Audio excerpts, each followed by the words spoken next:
vita, e in questa vita George AKERLOF lo ha già ricevuto, lo ha ricevuto per le sue teorie delle asimmetrie informative. Ci ha mostrato come quando ci sono delle asimmetrie informative showed that when there is a significant asymmetric information, some markets may not exist. His theory, which referred as an example to the market of second-hand cars, is a kind of reasoning which then spread on many other areas, and economists, in a way, paved the way to a new way of thinking. I'm not going to mention again the example on which he based his intuition, also because talking about the market of second-hand cars is not very trendy now. There's a major attempt underway to stimulate the sales of new cars, particularly in times like these, when we talk about Fiat and Opel. We shouldn't really talk about that, because the information that we are getting is not always so encouraging. But there are many other topical examples. Let's think, for example, of the problem of the crisis, the purchase of bank assets during the crisis with potential buyers who were not aware of the amount of toxic assets provided by these banks, or about their quality indeed. So they found themselves buying a bank which was made up of just a few good components and a lot of rubbish. If the amount of rubbish is minor, the whole thing can be acceptable. But if it's the other way around, if it's the majority, surely it cannot. But there's also another case which is being debated during these days. We very often talk about social dampers, and we should ask ourselves why these things are only given by governments and not by private insurance companies. Private insurance companies should apply very high premiums if they wanted to do that. Again, because of a problem of asymmetric information, moral hazard. In other words, people's attitude may influence their likelihood of being unemployed. But if the companies had to analyze the premiums used to this end, they would attract people who have the highest risks of losing their jobs, and the result of that would be a failure of the whole system. And that is why it is governments that impose this kind of insurance themselves. These are just few examples of the great value, the great significance of this theory of adverse selection and the impact it has in our daily lives. Professor AKERLOF already had a Nobel Prize, but a second reason why he would be awarded one is related to his notion of identity, a notion that was recently applied to economics in an attempt to understand how people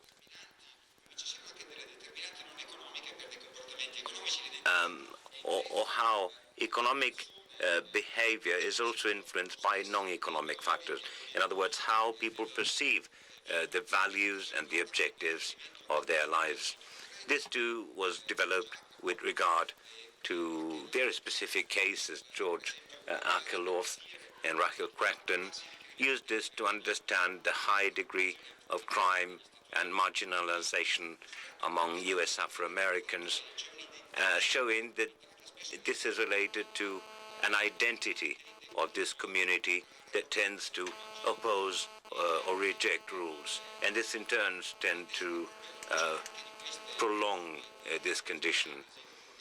In the light of these theories and these analyses, the Wall Street Journal recently published an article on the role of Barack Obama, where George Akerlof said, we've had major epochal changes in American history, and now we hope that what we are viewing now is a new major change, a new paradigm. And hopefully this will be always an important memory related to Barack Obama. If he manages to, the very fact of having the first black person as president of the United States, this will be much more important than the bank saving plans that are being discussed over these days. But today, as I said, we're going to talk about identity, and Rachel Crankton tomorrow will focus specifically on that during his lecture at 6:30 p.m. at the One Concilio Castle. So it will be a continuation of what we're going to say today with Dr. Akerlof. But today we are going to address more specifically the second part of the title of our festival, Global Crisis.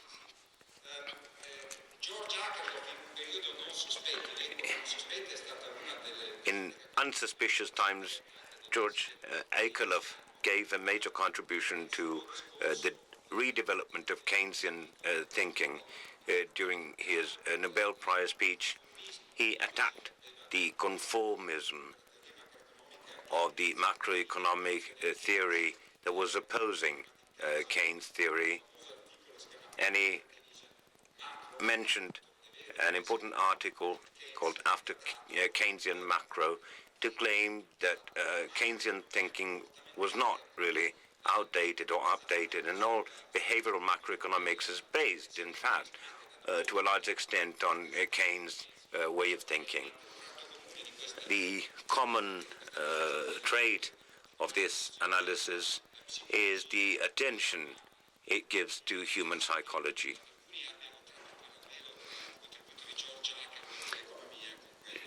George Akerlof's contribution to economy has been compared by some people to Freud's contribution to psychoanalysis.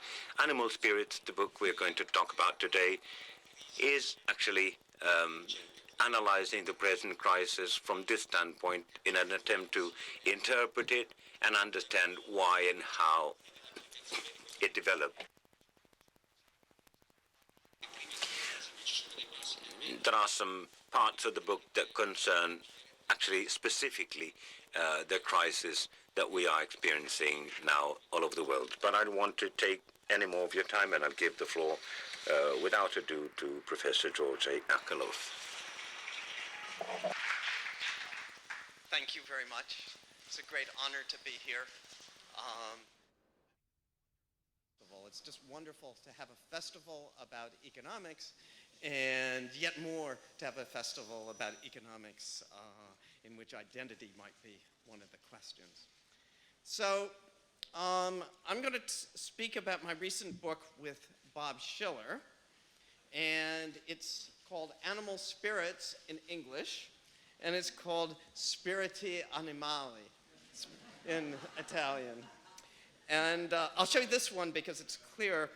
So I think the spirit of this book, we asked one of America's leading cartoonists, Ed Koren, to make the cover drawing. And he read the book, and I think he's caught the spirit of the book. He caught the spirit of the book better, in fact, than I'm going to give you, because I'm going to give you a much more formal version, because I'm going to try to condense everything. Of course, he condensed it into a cartoon. And what you see is these nice animali, I guess that's what we should call them.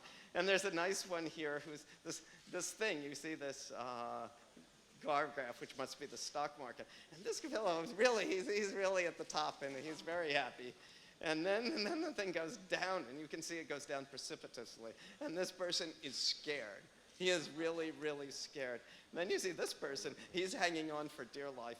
And then it goes up, and this guy is really happy. And then it goes down again, and he's again hanging on. And so it goes. And so that's the spirit. I think that's the animal spirit that that we're talking about how the economy works. So the book has a large number of stories, and we make our point largely in stories. Can you hear me in back? Okay. So I'll just use this one. So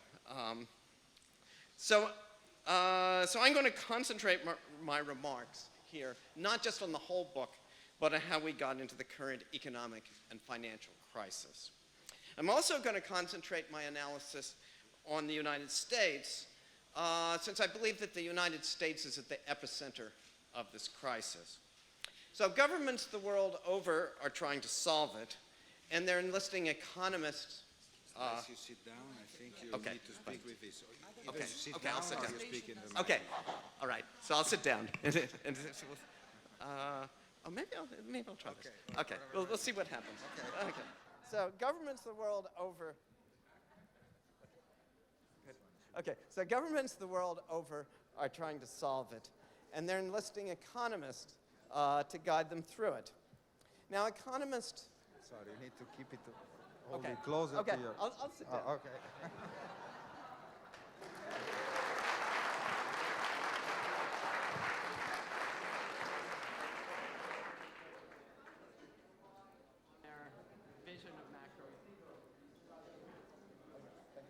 So economists rely on their vision of macroeconomics. And of course, much of that vision comes from John Maynard Keynes. Now, getting it right then calls for a correct vision of how the economy works.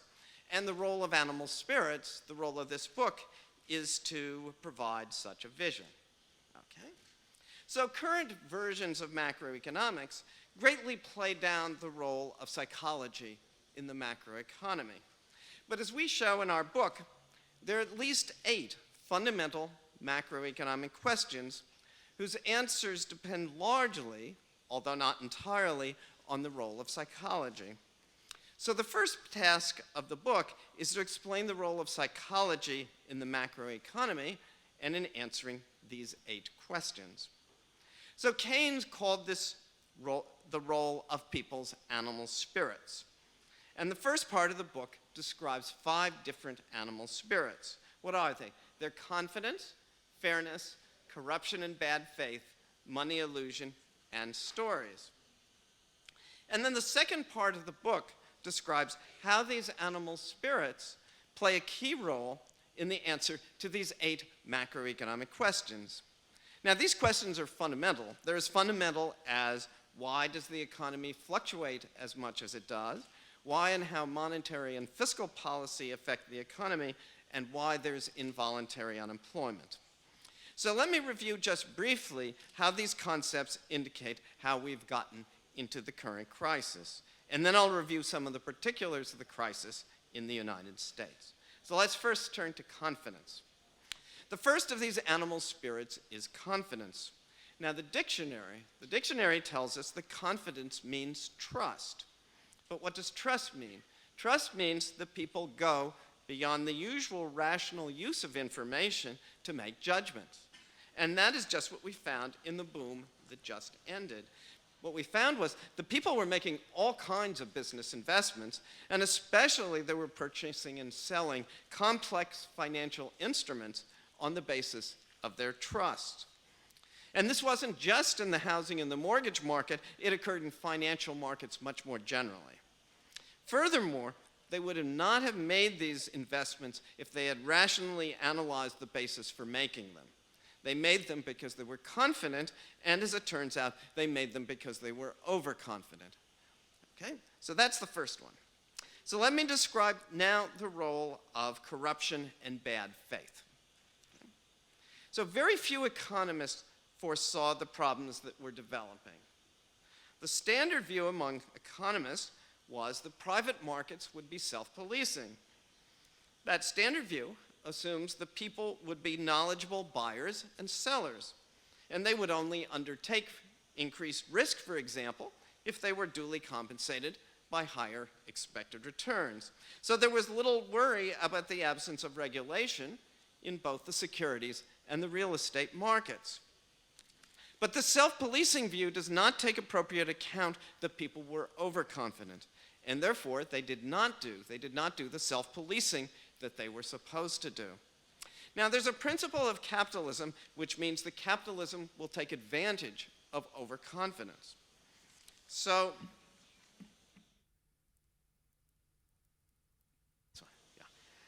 it's true that capitalism will produce what people really want as long as people can make a profit.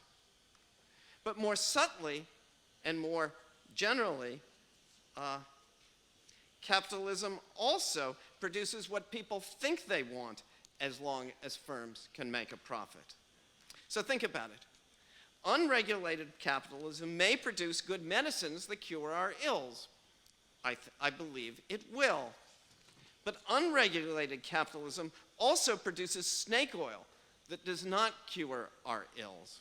It may even find it profitable to produce the desire for the snake oil itself. And in fact, that's one major reason for the Food and Drug Administration in the United States. Just to be sure that you have the proper translation for snake oil, in the book it's called Remedia di Charlatani. Okay. But we call it more, I think the United States, we have a better name for it. We call it snake oil. So the Food and Drug Administration plays a role. It protects us against buying snake oil medicine. Now, the book's full of stories, and so we tell lots of stories. And one of the stories is relevant to this. So William Rockefeller, who was the father of John D. Rockefeller, the first, in the 19th century, he would tour the United States Middle West in his buggy. And when he reached a new town, he would go to the town square, and he would give a talk, and he would distribute flyers saying that Dr. Rockefeller was in town. He had arrived, and he had the miraculous cures. And then he would repair to the best hotel suite in town and sell his wares to those who came for the cure for their ills. Indeed, the contrast between William Rockefeller and his son is apt, because William was selling snake oil, and that represented one side of capitalism, whereas in contrast, his son, John D., sold real oil. That real oil was used to light people's lamps in the 19th centuries, and then later was used to fuel people's cars. And that represents the productive side of capitalism. Now, the principle of snake oil, when you think about it, has special relevance. It has special relevance for asset markets. Now, what are assets to most people? Financial assets to most people are only pieces of paper, or maybe they're just something that exists in cyberspace. So what most investors do is they surmise the value of financial assets from what others, such as accountants and rating agencies, tell about them. And those accounting and rating agencies also have their own incentives. And those incentives are not fully aligned with the public's interest. And so when people are overconfident, financial markets tend to produce assets that take advantage of their overconfidence. If unprotected by effective regulation, people will be then sold snake oil assets. And furthermore, what you expect to have happen as a matter of equilibrium is that a whole industry will arise to produce them. And that's exactly what we've seen in Wall Street and beyond. Okay, so that's the second of the animal spirits that I'm going to talk about. So there's a further animal spirit which bolsters the previous two. People act and think and live according to stories. So I see most of the people in the audience are probably old enough, so you're probably married, or a lot of you are married. Think about your marriage. Most marriages, associated with most marriages, there is a story. There's a story about who you are, there's a story about who your spouse is, and in fact, as you get older, these stories enrich your marriage. And it's one of the things that you live with and makes a good marriage, especially a good marriage. It isn't just what goes on currently, it's the story and where you are and how you live.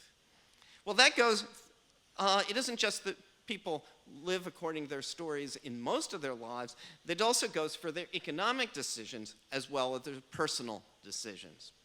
And there's usually a story then about how the economy is behaving as it does. These stories then have some grain of truth, but they often are overexuberant on the one side or too pessimistic on the other. So just think about it. 10 years ago, there was the dot-com story. We lived through that, and then it went away. In the recent past, there was another story. There was a new story. The story was that financial engineering could make financial assets much more safe than the underlying securities. There was some kind of modern financial alchemy done by smart people like economists like us, which could engage in financial packaging that had figured out ways to reduce and maybe almost eliminate financial risk. And what happened? People bought into these stories.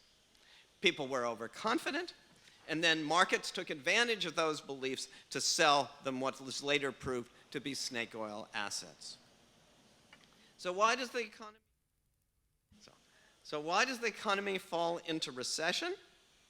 These three animal spirits then explain how fluctuations in human psychology play a key role in why the economy fluctuates as much as it does. We think, Bob Shiller and I think, that is the key role in business cycle fluctuations. What happens? The confidence comes and the confidence goes. The stories come and the stories go, and the snake oil comes and the snake oil goes. So we think that the current financial crisis is explained exactly by such fluctuations. And so that's one major thrust of the book, and it tells us the origins of the current financial crisis. Okay, so now let's apply these principles more deeply to the current crisis.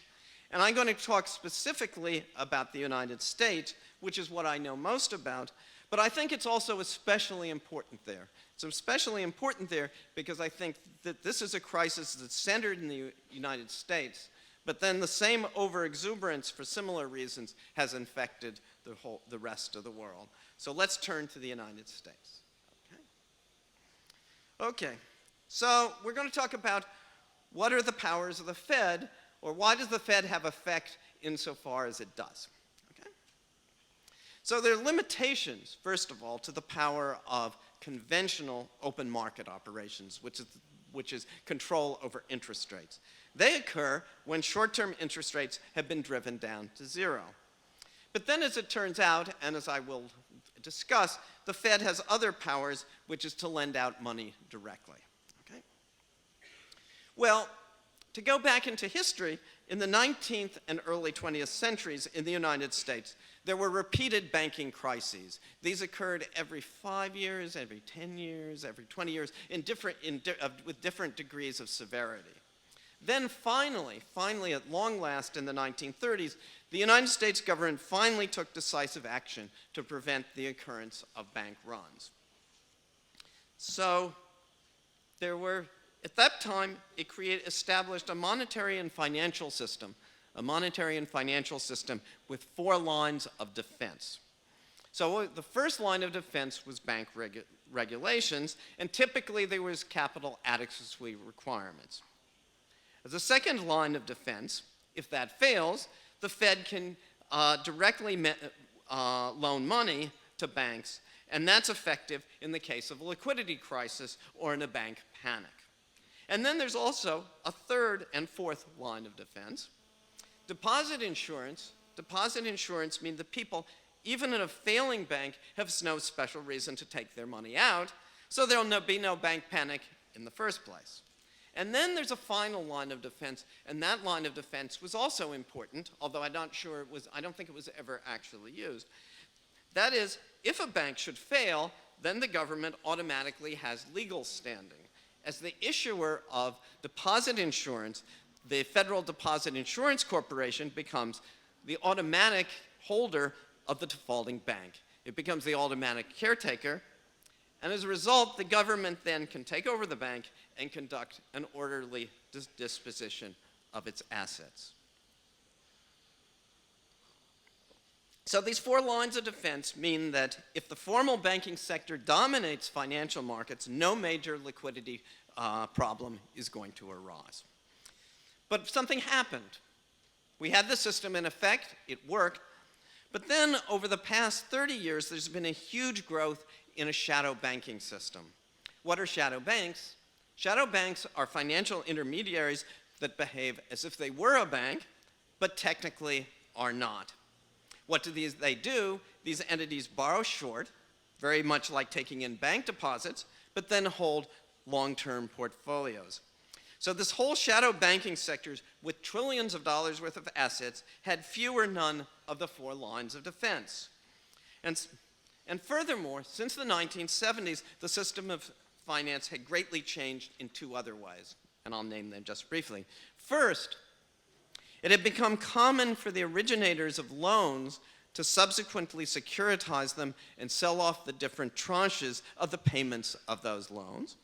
And second, people had also discovered that they could buy derivatives that would protect them against risk on those securitized loans. So, let's continue. As long as there were confidence, there were no problems. These markets were liquid, but as soon as we lost confidence, institutions like hedge funds, bank holding companies, and investment banks have been unable to borrow the funds they need. And they're suspicious of lending to the shadow banking system, and they also lack the capital to do so. So what should we do about it? Okay. So here Bob and I offer some suggestions based on our analysis regarding the role of animal spirits. So our analysis so far explains how we got into the current crisis. Our previous unwarranted confidence has disappeared. Suddenly stories have gone from the wonders of home ownership to stories about snake oil houses and their snake oil mortgages. The shadow banking system, which depends on borrowing short and lending long, is now threatened in this crisis. So our view is consistent with the economic philosophy that's responsible for the setup of the Federal Reserve and also the Employment Act of 1946. We believe that the government and or the central bank have a responsibility for maintaining the macroeconomic conditions that underlie a healthy capitalism. What does that mean? On the one hand, that means that aggregate demand should be maintained at a level close to full employment. But such an aggregate demand target is not sufficient in the current collapse. Why?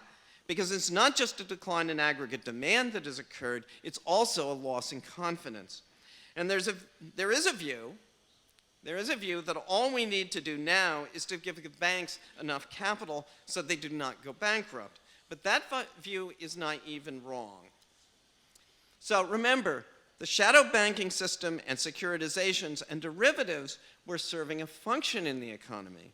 That was the way in which much of the economy's credit was being generated. It was playing a big role, and we were being very prosperous.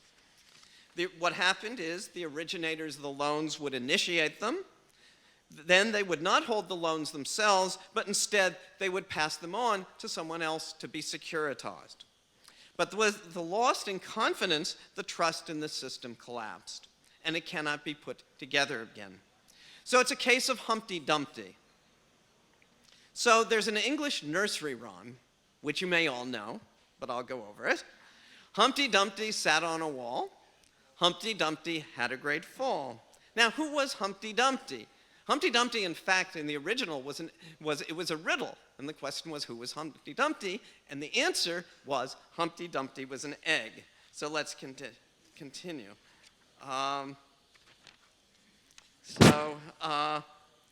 So who was Humpty Dumpty? Humpty Dumpty was an egg. And because he was an egg, he was fragile. So when he fell, it turns out, this is the end of the rhyme, all the king's horses and all the king's men could not put Humpty Dumpty back together again.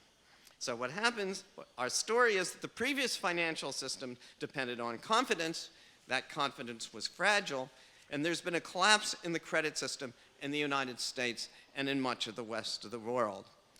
So let me just give you one indicator of that. So every economists have their own pet statistics, ones that they like and ones that they don't like.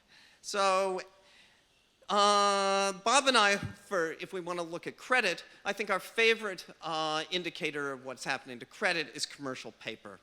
Maybe I don't know that that's a particularly good one, but that's our choice.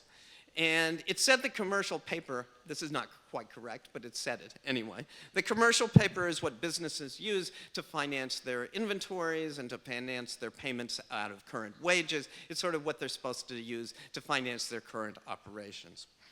Since July 2007, GDP in nominal terms has gone up just a little bit, but commercial paper has fallen by more than 25%. That is a lot. That's sufficient to mean that we really are in the middle of a credit crisis. So, it's our conclusion that it's the role of the government not just to shore up the banks to see that they do not go bankrupt, but to see that the credit system is operating. Providing liquidity in such a dynamic crisis was, in fact, the original goal in the creation of the Federal Reserve. When a banking crisis occurred, the Federal Reserve was supposed to be the lender of the last resort, and that's exactly what Bob and I think the Fed should do now. So what's our recommendation for the United States? Our recommendations for the United States is the following, that the government establish two intermediate targets. One target is the standard demand target. What should that do? That should aim to obtain full employment provided credit markets are working tolerably well. This should be the basis for the conduct of normal monetary and fiscal policy. But then, in addition, there should be another target. There should be a credit target. Credit should be targeted at the level necessary to obtain full employment. By a credit target, of course, we do not mean some specific numerical measure. We mean generally that loans that would be naturally granted when the economy is at full employment will be available. So think about an entrepreneur, a producer of goods, who wants to get commercial credit and who produces not a snake oil product, but the good product that's going to cure your ills and really that you find useful. That person should be able to get credit, get credit. Above all, in addition to this, the government must see that the major banks are solvent and able to lend. Okay, so I think I'm going to reserve for the question period, the three methods to achieve the credit target. So I'm going to skip that. I think that's actually an interesting part of the talk, but I'm going to skip it for now, and maybe someone will kindly ask me that question. Okay, so let's summarize. Summarize, our recommendation is that there should be two targets. The first target is the usual monetary fiscal target, which is projected to reach full employment in the absence of a credit crunch. The second target is the level of credit that would be associated with full employment income. And these targets should be achieved by the use of the three methods that I skipped when I skipped these 4 pages. Okay? Okay. So why does this make a difference? Okay. So why do we need such targets? It seems to me that this is, we're just saying the obvious. Often when you listen to economic policy talks, people seem to say what's just the obvious. A friend of mine who was actually very high in the government once said he never went to a meeting where either the issue at hand had not already been decided at the meeting, or it was not up to the meeting to decide it, that things were always decided elsewhere. I think that's because, so the question is, why do we need such targets, okay? And why is this why is this a concept that people need? You know, economists don't. I think we, for the most part, don't need this, but the public needs it, and I think it's needed politically. So there are two reasons. First of all, the government itself needs to be realistic about what needs to be done. So let's go back to the United States. In the Great Depression, both Presidents Hoover and Roosevelt, they had both many pragmatic schemes to put people back to work and to keep the credit markets from falling apart. Both Hoover and Roosevelt, they were very good pragmatic people. Hoover is considered very bad, but actually when you read the history, he was a very good person, actually, and he was an engineer, too. But because both of them, because they were operating without Keynesian theory, they did not know how much to target. They didn't have sufficient confidence to know how far they needed to go. And so their operations were an order of magnitude short. In fact, Unemployment in the United States only fell 10% to below 10%, considerably after the start of World War II in Europe. So just think about it. The most important decision in almost any journey is where you want to go. And you know, it's really amazing that human ingenuity is really amazing. If you really want to do something, if you really want to go someplace, then it's really truly amazing how able people are to actually meet their goals. So that if we set this goal, we say, really, this is what we want to do. We need to get credit back where it should be. We need to get aggregate demand back to where it should be. Then, in fact, we can find some ingenious method to do so. And furthermore, we just shouldn't leave our target alone. We should just try to get there. Now, there's a second reason why these targets are important. So I think there will be political difficulties with any plan that is being devised. Any plan, as indicated by my analysis here, is going to be expensive, and there's going to be massive sticker shock. And there already is massive sticker shock amongst both the public and the Congress. So the two targets approach is necessary. It's necessary to legitimate the government's plan of action. The two targets approach then comes from the rationale that achieving full employment should be the first goal of macroeconomic policy as stated in the Employment Act of 1946. Okay, so that's the macroeconomic problems. We'll now come to another problem, which is the microeconomic problems, or I think these are microeconomic problems which are so big that they actually play themselves out and are playing themselves out at a macroeconomic goal. So this is the playpen problem, and this is the microeconomic lesson. So the playpen problem comes from the life of toddlers. Okay? So if you put your toddler in the playpen, you don't have to watch them very much. But if you let your toddler out of the playpen, you need to watch what she does. And the same is true of financial markets. Supposing you deregulate financial markets on the one hand, for example, this is just an example, supposing you allow derivatives that you did not allow before, and you allow there to be a lot of them, then you need additional regulation to see that the markets do not get out of control. Similarly, if you let your child out of the playpen, that is, if you give her the freedom to wander about the house, then you need to watch her. Well, the rhetoric that we hear about deregulation always misses that point. It says we either need more deregulation or we need less deregulation. The view that deregulation should go in only one direction fails to appreciate the soft snake oil underbelly of capitalism. If you allow markets more freedom in one direction, then you also need to regulate them more in another. And that's one of the major factors that results in manias and panics. So what's our major message here? Our major message here is then that capitalism does work, but the problem sometimes is that it may work all too well, and then it needs to be curbed.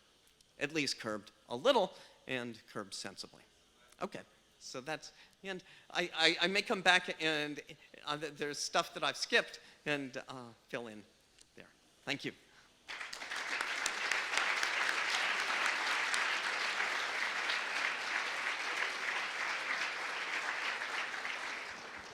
Thank you very much. We indeed have time for some questions. One of the questions will be on this credit target, so sooner or later will come, but I'm sure will be others. So from the floor, so let me take a few of them here, please, and another one over there. So someone with the...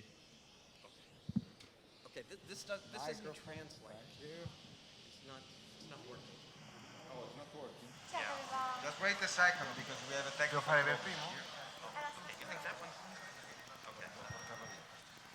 Hear me?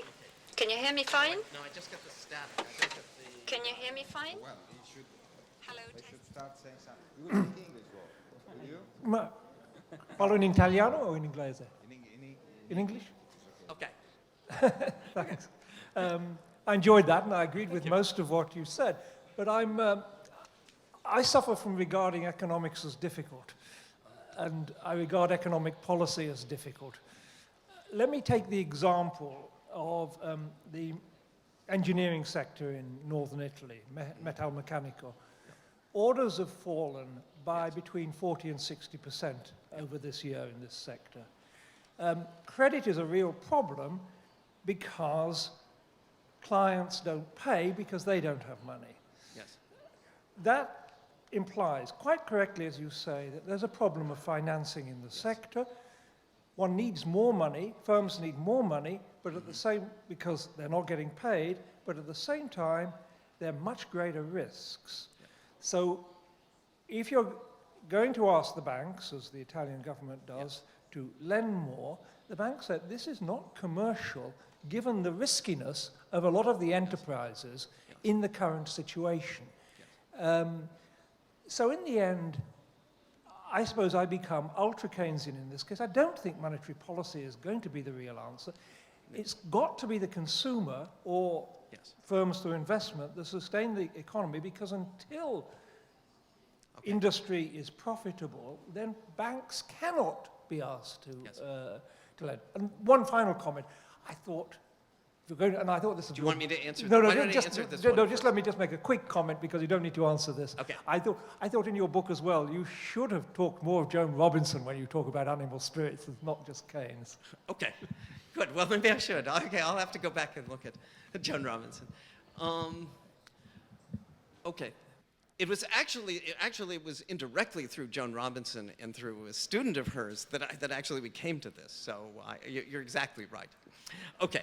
I think that you were talking about the credit problems.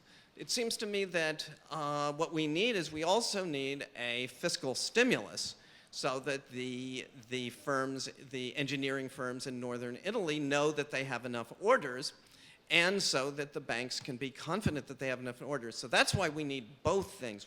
If we just deal with this as a credit crisis, we're not going to work. It's not going to work. If we just deal with this as an aggregate demand crisis, it's not going to work. We need to deal with both problems, and then that's I think, and you need to deal both problems simultaneously. Sono costretto a dare priorità a domande in inglese, scusate, perché abbiamo questo problema tecnico della traduzione. Posso...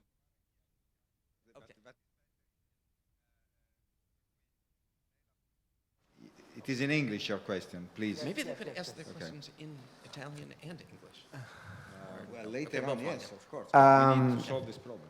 I'll try to say everything in English because I graduate in economics and I used to help myself with history because my favorite economist is John Keynes, that I love political economy for John Keynes. And first thing I want to say that one of the most important objectives of economy is full employment. Yeah. And I remember when I was in university, I read on a book about John Kenneth Galbraith about the Employment Act of 1946. And so I want to make this question. I want to talk about this crisis and about globalization. I think that in this period, in this age, there is a totally faith in globalization and what of free markets could regulate everything about employment and other things like that. I think that after this crisis, the economic policy of Europe was, I do it to make strictly a short speak. They made the wrong economic policy because President Obama asked to Germany, to France and to Italy to make a more public expenditure and to get lower taxes for middle and poor class, for making consumers grow up. And then the enterprises, the companies have the famous faith that John Keynes said of animal spirits, then they get investments. So I think that this is wrong because this economic crisis is paid by the workers, by the poor people, because I remember during 1929 crisis, the neoclassical economists said that in the long period everything will get okay, and John Keynes said in the long period we We'll are all be all dead. dead Dead. in the long period. Grazie. So I think that economic policy is wrong. And what do you think about the future? Because with all this fate of private sector, the wages of the workers are always lower, and there will no future because they cut the public money for public Thank you. expenditure, and Thank you. and economic get worse, consumes and everything like Grazie, on the grazie. circle, on the Prendiamo circle. domande brevi, per cortesia. You want Okay. to answer this one? Okay, You I want to think take a few more? I think I agree with you. I think that the most important thing I think at the moment is the short run. That this is really our priority. Our economic priorities should be to try to get the economy back to full employment, and I think that maybe in doing so we're not going to do things exactly optimally. But I think in this case we should be willing to pay that cost. I'm a little bit worried. As Jim Heckman was talking about this morning, that we may initiate some very bad policies when we do this. So we shouldn't just look at the short run, but I think full employment is really where we should aim, and that should be our first priority. And then we should also listen to Jim too. Adesso possiamo prendere anche delle domande in italiano, perché dovremmo avere... Thank you. Can you hear me? Can you hear me now? Can you hear the translation? Wonderful. Thank you. I married an Englishman, but nonetheless, I think it will take centuries for me to be able to put a question in English. Well, first of all, thank you very much for being here. I have one question to pose to you.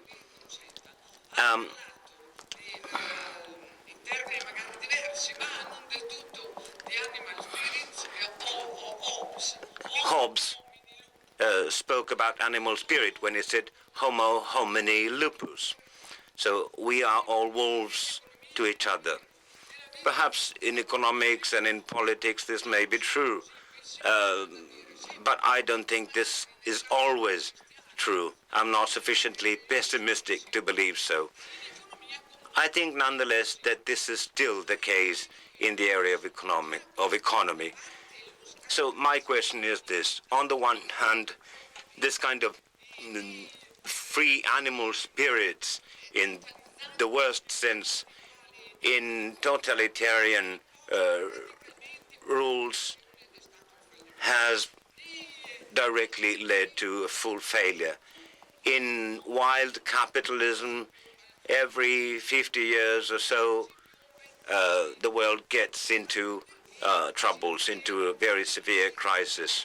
Also because secondary needs emerge and the market tries to grasp them.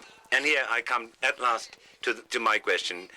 My question is, do you believe that it's fair to say that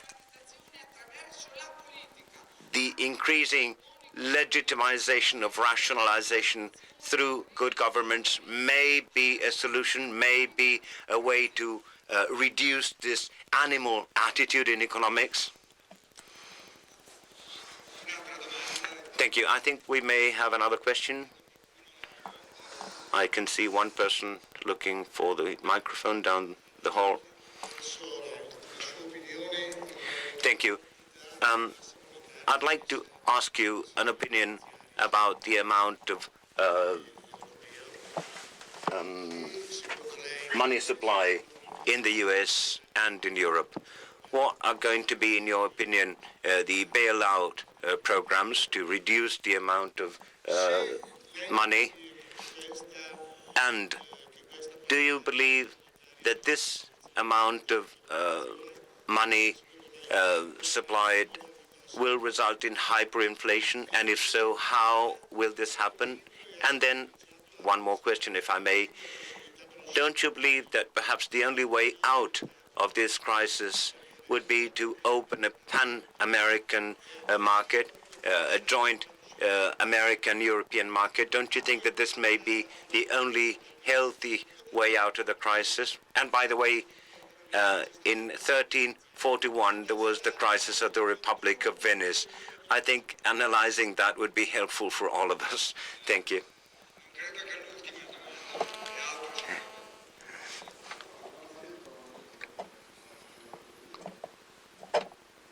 I didn't know that you didn't have it. I didn't know. I thought they were going to do it afterwards. Oh, no, I should have been simultaneous. Like what it was working. Okay. Sorry, I don't have the translation. So I'm sorry. I didn't hear. I thought they were going to translate after. Pensava ci fosse una consecutiva, ma in realtà era una simultanea. Si potrebbe di nuovo ritentare di dare al professore una cuffia funzionante? Io non so se fosse impostata sul canale dell'italiano. Io gli avevo chiesto se mi sentiva, mi sembrava avesse annuito positivamente. Possiamo vedere di dargli una cuffia? Okay, so that's a very good question. Actually, there is Krugman's column discusses that in today's New York Times. But actually, I think here what we're seeing is an error that has been made in standard macroeconomics. So standard macroeconomics had no role for financial markets. Basically, insofar as you knew the demand and supply for money, that was all you needed to know. And that's sort of standard Keynes. It's also standard Milton Friedman.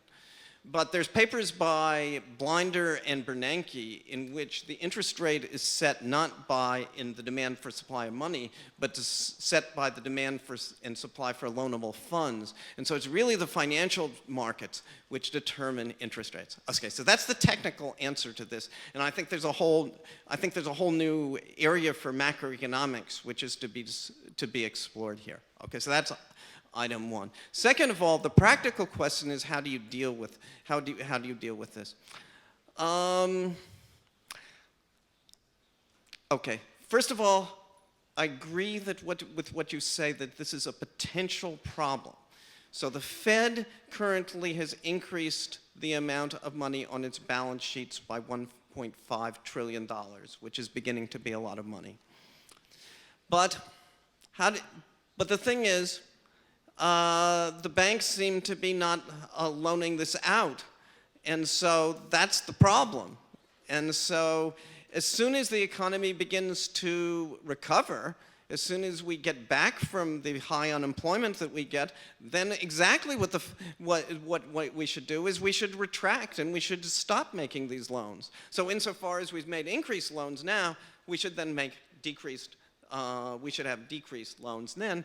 And it seems to me that we can, the reason that we get inflation is because we have low unemployment.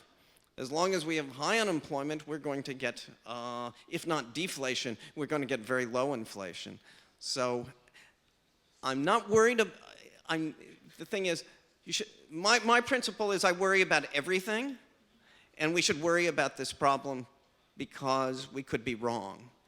But I think the standard answer to this is probably not. Okay, so let's hope.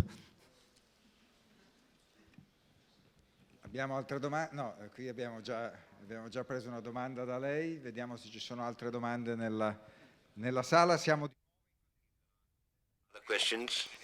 We can again have questions in Italian. Well, I think I'm going to ask you Okay. the famous question, the one on the way to achieve this Okay, target. so I'm glad you asked me that question.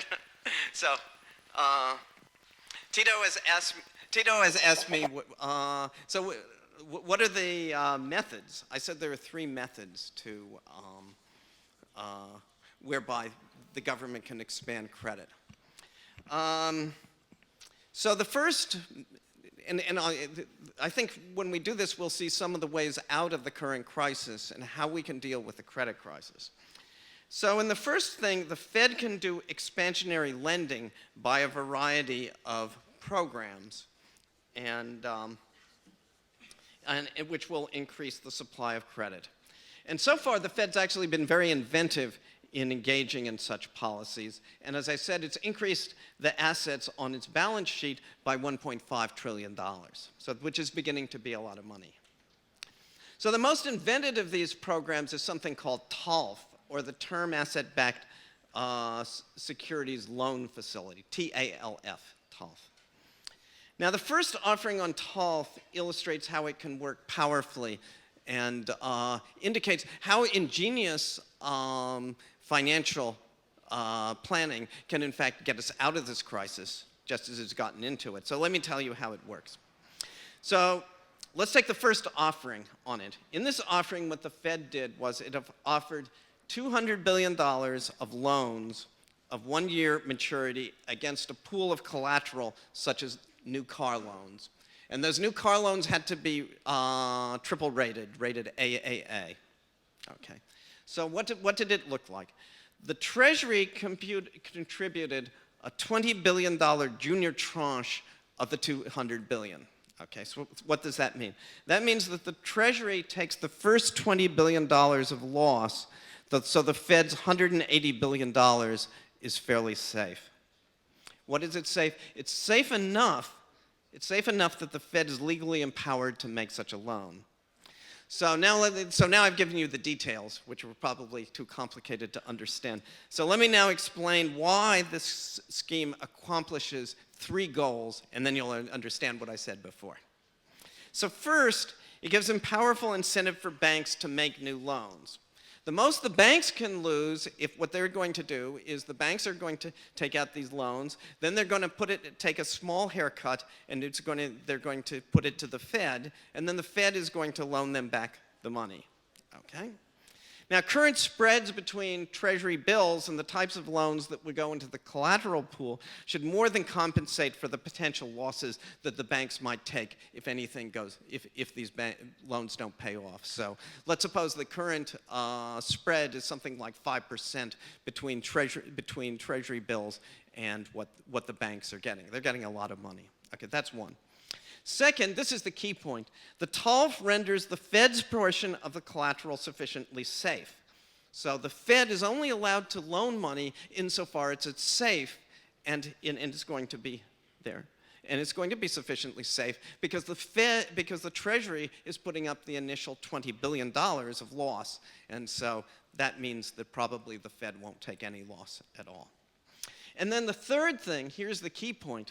The Treasury's money can go much farther than if they were buying the troubled assets outright. So let me give you an example. With Treasury taking up 10% of the collateral, a $100 billion contribution by the Fed, by the Treasury, could support $1 trillion worth of new credit. So what's in scarce supply is the Treasury money. That's what we have only so much money of because the Congress is only willing to give so much money to the Treasury for such purposes as getting out of the crisis. So the story is that such order of magnitude of impact on credit is just what's needed to replace the Humpty Dumpty. And we see that schemes such as TALF are available and in fact are playing a key role in the current Obama financial plan. More generally, what we see is if we all put our thinking caps on, that TALF shows us that there are 2 sides to creative finance. Creative finance may have gotten us into this crisis, but also its genius is capable of getting us out of it. Okay, so that's method 1. Method 2, we've already seen quite a bit of method 2, and that is the government can inject capital into the banks, and if the government injects enough capital into the banks, then eventually the banks are going to say, what am I doing with all this money in my pocket? I have to go and lend it out. So in answer to your question about the companies here in northern Italy, these banks will then begin to lend out the money to those companies. But I think you also need to get aggregate demand up for that too. Okay. And especially, though, we need that the injections have to be made to see that the banks are solvent. That's the very first thing that we have to do, is that we have to see that we don't get bank collapses, which we can't do. Okay, and then the third method is, if all of this fails, then the government can use government-sponsored enterprises to make direct loans. Now, that, to the people in the United States, that seems to be a radical step, but in fact, the government's already doing that to a great measure. So the government now is already intervening in the mortgage markets and through loans to Fannie Mae and Freddie Mac, which are semi-federal government agencies, semi-government, semi-private agencies that basically insure people's loans. And so the government is already engaging in this, and so we could engage in more of that. I think that, so now I'm going to give a general statement. And this, I think, should be the way the government should be looking at this and the way the public should be looking at this. So I think we should be taking a cat-in-the-hat approach to this crisis. The Cat in the Hat is a book by Dr. Seuss about a cat who goes into some kid's house when their parents are absent and makes a mess of it. And his mess of it, maybe I shouldn't have said that, but his mess of it is the following. He says, first we're going to do A, and then he makes a mess. And then we're going to do B, and then he makes a mess. And then we're going to do C, and then he makes a mess, and the parents are away, and the house is a mess. And then finally he gets to Z, and he says, we're going to do Z, and then all of a sudden he's cleaned up the whole house, and the house is in order. Now the thing is, I think that we should take this cat-in-the-hat approach to the crisis, that what we should do is we should not think that we have the problem solved at any moment. What we should do is we should be doing whatever plan we're doing. Let's say plan C or plan D. Let's suppose we're now on plan D. And what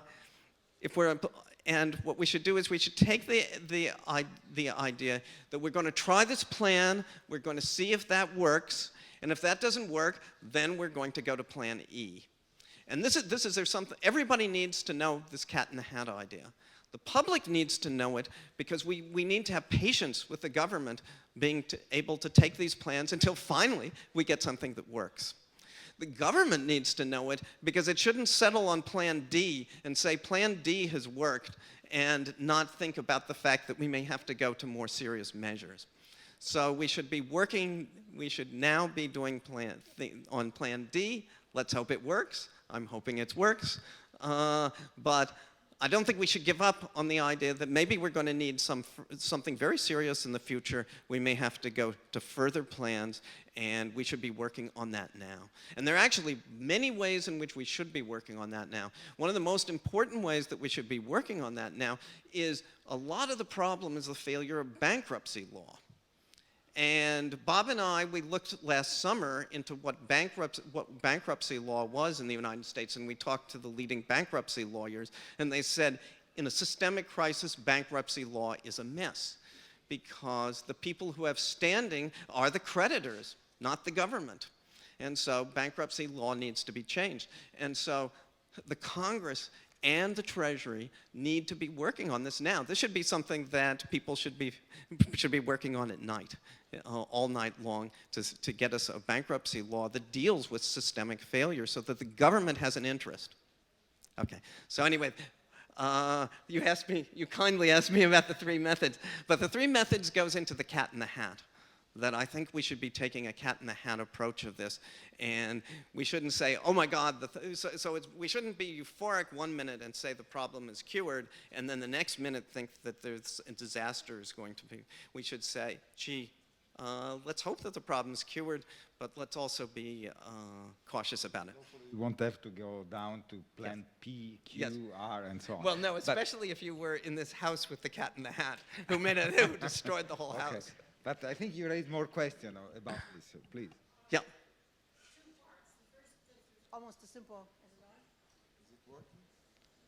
I think not. Is it okay? First part, there is a school of thought, and I think it's increasing among many people, that sort of at the underlying level, much of the problem came about because real interest rates were very low. Mm-hmm. And real interest rates were very low in large part because of the large Chinese, East Asian oil exporter surpluses, and then deficits having to absorb all that in the U.S. So that it was the low real interest rate, which certainly exacerbated, if not more, housing, et cetera. But that then goes into a question. Yep. If you buy that what was happening in parts was triggered by the bad paper coming out of the housing market, your comment was, well, we got to get the banks to lend again. Yep. We got to get them with equity. Nobody questions that. But the question then comes, as long as people are still sending their keys back in the mail, and more foreclosures are coming. Nobody knows how much more the banks are going to have, and you can't, I think, or so it's said, recapitalize the banks until you hit the bottom in the housing market. And it's difficult, if not impossible, to say, okay, we're going to have the government go and put a floor under housing prices. They can do things as they are to slow it down, but many of the things I hear you saying, it seems to me, clearly we want credit to expand, I agree on all that, but can you do it without the bottom in the housing market so that you get the toxic assets out? Okay, so that's a good question. Okay, I'm not sure I know the answer to these questions, but I'll try. I think first of all, one question is the banks, and whether we can get the banks to lend again, and how much. That's one method. That was method 2. Yeah. Okay. So my view on this is that what happened in the housing market is very big, but it's not the major part of the crisis. My view of the major part of the crisis is the complex financial securities, and the collapse basically of a whole system of finance. Anyway, so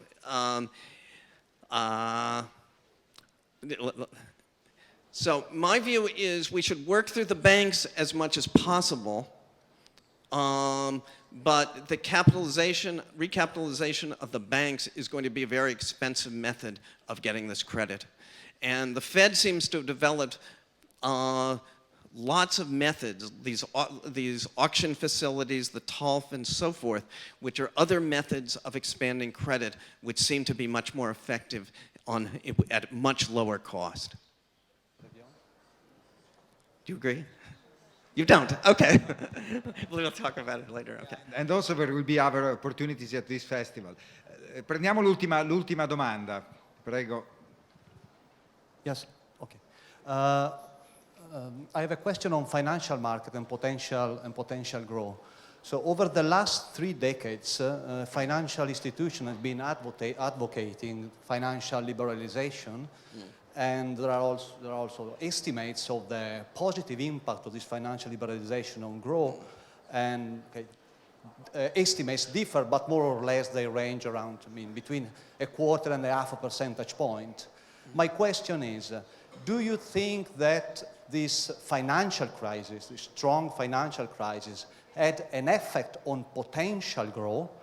And you have any estimate of that? And I'm sorry, I didn't hear the last. So I was asking whether you think this financial crisis we are observing now has an effect on the potential growth rate of the economy, and if the answer is yes, whether you think or what are the main reasons against a possible nationalization of part of the banking system. Okay. Okay, so thank you. Does it have an effect on the potential rate of growth? I think I don't really have a good answer to that. It may well be that we overestimated the potential rate of growth because we were including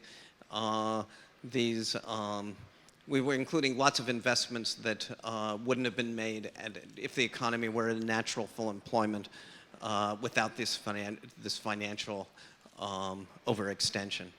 So that's my. So I think maybe we might expect going back that the potential rate of growth is a little bit less than what we've previously estimated. Thank you very much. I think it has been fascinating, but unfortunately we have to close down now, also because there is another event where we will continue and resume the discussion. We already had a sort of hors d'oeuvre and appetizer of what we are going to talk about this evening with Anne Kruger on how to strengthen the international monetary system. Some of the topics that were raised today will be discussed again tomorrow. As I said, tomorrow will be the lecture by Rachel Cranton, who has been contributing together with Professor AKERLOF to the theory of identity. We also will have the lecture by Roland Benabou on groupthink, which is also very important about the type of issues that we've been discussing today. Is it irrational to have this way of collective thinking, or is it rational? So many of the topics that we discussed today will be continued tomorrow. and this evening. So please be with us, and thank you so much for your lecture. Thank you very much. Thank you, thank you, thank you.